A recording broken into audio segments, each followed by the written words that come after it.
यो पापा मतलब बाहरी गाथे सीखो थे। ऐसे करना है, ऐसे करके ऐसे करना है पहले ये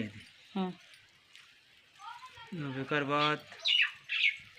ये धरना है ठना दू ठन धरना रखेगा। ये हो गए नहीं तमेला ऐसे फंसाना है, ऐसे करना है। ओकर बाद ये 3 ठन हो गए ना, ये तीनों तब येला कते पाल लेना है, पहली येला लेना है, ऐसे बीच में लाना है,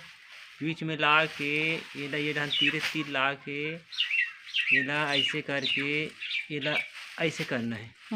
अब येला ऐसे टांगना है, ये मुरपेटे तेला ऐसे, तब वो लाइन में तन फिर धर भी, तब वो चिन्ह पर ही बेनी गाथे सही हो जाते फिर में धर भी नहीं, फिर ऐसे कर भी ऐसे करके